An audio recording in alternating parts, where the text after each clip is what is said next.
Hey guys, welcome back to Andy's Dinosaur Reviews. We have more news yet again today, so let's get to it. The very first thing I want to tell you guys about is one of the most beautiful resin kits that I have ever seen in my entire life.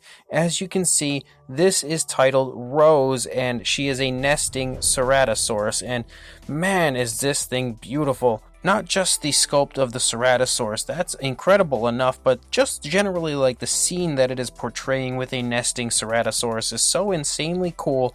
You can see the nest is sculpted out beautifully. It looks really nice, just like the Ceratosaurus itself, and the Ceratosaurus just kind of laying there in a speculative yet very familiar looking comfortable position as the Ceratosaurus is just kind of relaxing, keeping an eye on its nest. Is incredibly cool. Of course, these are actually unfinished, but you may potentially be able to buy the fully painted version at some point in the future, but currently this is limited to 34 pieces, and it is approximately 12.2 inches long from the tip of the snout to the tip of the tail, or at least that's what the Ceratosaurus, of course, is. It is actually 110 Canadian dollars plus shipping, and that equals out to somewhere in the like $86, $87 range, I think, as far as United States dollars. As of right now, there are only 19 in hand available, but the rest will be coming soon, and some of which, as I had stated, will be painted up and sold as finished pieces. There may be more added to it eventually, depending on the demand for the kit. If more people are interested, they may produce more at some point in the future as well. Of course, shipping is not included, and that will be determined depending on where you are located, and that actually includes a tracking number with your purchase. And payment is only being accepted through PayPal invoicing, so you'll have to PM the artist to get the invoice sent to you. And the artist, who I may butcher the name of, and I apologize if I do, Sarah Whelan-Devon is, I believe, the name of the artist who has created these. She's a very talented paleo artist. I've seen quite a bit of her work in the past, and she has produced some really incredible stuff previously, but this is the first time that I've seen actual kits produced by her, so it's something that if you are interested, I recommend jumping on, especially since the current limited edition number is pretty low. These will probably sell pretty quickly, and you don't want to miss out if you are, in fact, interested. So as always, I will include a link in the description to the Facebook page where you can contact them to order, or if you do not have social media, you can contact me and I will contact them for you. And then as far as AK Rex goes, a little ways back, I had promoted an upcoming Indiegogo campaign that they had, where it was going to be a campaign for an Allosaurus resin kit. That Allosaurus resin kit is now officially finished. It is finally complete and completely for sale right now. If you are interested in that beautiful Allosaurus kit, which you can see here is incredibly well done, make sure you check the description, as I will have a link to AK Rex on Facebook, or you can contact me and I will contact them for you to help you place an order for this beautiful Allosaurus. Again, another of the many incredible AK Rex kits. Just continue to blow me away. Gorgeous work on their part.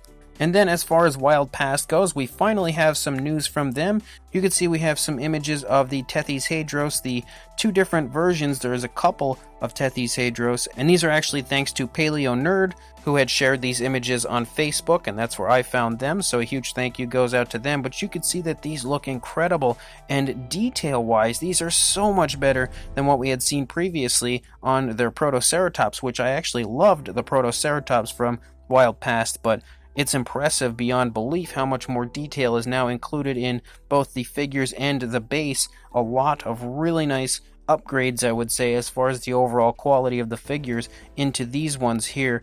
I'm loving what I'm seeing as far as both of these, as far as the standing and relaxing Tethys Hadros. Both are incredibly well done. I'm not entirely sure quite yet when these figures will release, but when they do, I of course will definitely let you guys know, and I'm really looking forward to getting my hands on both. And then as far as Beasts of the Mesozoic and the Tyrannosaur series goes, we have a nice image here of the Tethyshadros prototype fully finished and painted up, as well as the Lithronax prototype on the left, obviously unpainted, which is, I believe, the next figure that will be hitting the painting table. But man, these Tyrannosaur series figures are looking incredible. I'm quite confident that these Tyrannosaur series will be my favorite of the Beasts of the Mesozoic series so far, and they're still quite a ways off, but they are producing some incredible species in the Tyrannosaur series, and not only incredible species, but the best, I would say, of each of the species that they're creating. Probably figure-wise, they'll be the best of each one out there, and that's just really saying something. Again, articulated Tyrannosaur figures, just like the Ceratopsian series, just like the Raptor series. That's the stuff, in my opinion, that dreams are made of, and the Beasts of the Mesozoic are providing us with dreams come true with each of these figures, and these two right here are incredible looking. I'm really, really psyched about that paint scheme on the Tethyshadros. Cannot wait to get some of these in my collection, even though it's a very, very long wait to get a hold of some, as the Kickstarter won't even begin until I believe this summer, so we've got quite a ways to go, but I'm pretty much counting the days at this point. And then, thanks to Collect Jurassic, as they had unveiled some images earlier today of two different Amber Collection figures that we are quite eagerly awaiting. The official images from Mattel of the Amber Collection Pteranodon, which I want to look at here with you guys. I think it still looks really nice. However, one interesting aspect to the Pteranodon that I'm straight away noticing is that the colors have kind of changed. Now, I don't know if this is just something that we see here on these images, or if this is actually going to be the release that we get. I'm hoping not, because I'm hoping the one that we get is the one that we had seen previously in box, as I felt like the paint on the previous one was a lot closer to what we see on the Jurassic Park 3 Pteranodon. This one, as opposed to having that kind of yellow on the face, has more of a white. So again, keeping my fingers crossed that this is just an image issue as far as like this prototype that we see here, and not the actual factory released version that we'll get. I really am hoping that the version we get is the one with the more yellow on the face. Even still, though, I think the Pteranodon is gorgeous and probably the best Amber Collection figure that I think we've had so far as like paint application goes. So definitely a really nicely done figure overall in that aspect, just really hoping for the correct paint app on the face. And then we have the high quality official images of the Lost World tigerraptor here as well, which I feel like the face definitely looks better than what we had seen previously as far as the in-hand images that we had acquired from someone overseas. I feel like this definitely looks a lot better compared to those, but the head still doesn't look perfect if you ask me. And in fact, if you look at this image here, Marco Makes had shared this image on Instagram of a kind of an edit that he had done to what we should probably be getting as far as the Amber Collection Tiger Striped Raptor goes, and I feel like he hit the nail right on the head. He really perfectly portrayed the Lost World style Velociraptor, that gorgeous male Tiger Striped Raptor, and I really wish Mattel would kind of take note to this and maybe switch this up. Last minute, I know it's kind of late and I don't think it'll happen, but regardless, what we are getting I think looks pretty nice. It just could be better if they would have taken a few tips from Marco Makes.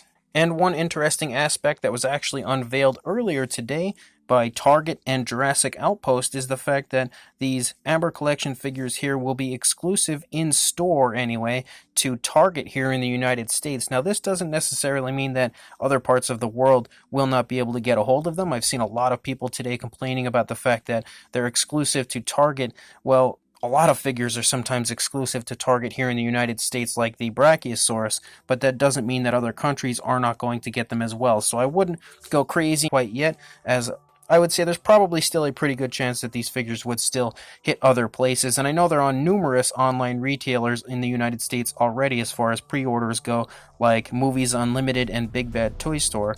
But in-store, as far as actually being sold in-store, they are apparently Target exclusive. But one very interesting aspect of these reveals from earlier today, as far as Jurassic Outpost goes, they had informed us that every third Wednesday, I believe, of the month, they are going to be unveiling another new figure, or apparently more than one new figure.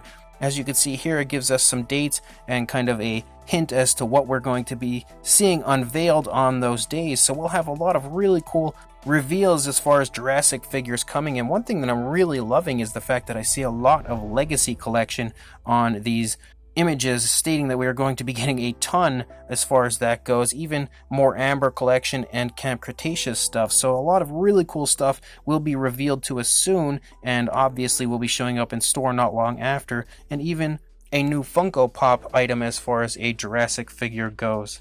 So lots of really exciting stuff on the Mattel side of things, a lot to be really excited about in general as far as not only Mattel but dinosaur collecting altogether. So as always, that's all the news I've got as of right now. When more comes out, I'll be sure to send it your way, but until then, please like, comment, and subscribe, and I will see you in the next video. Thanks for watching.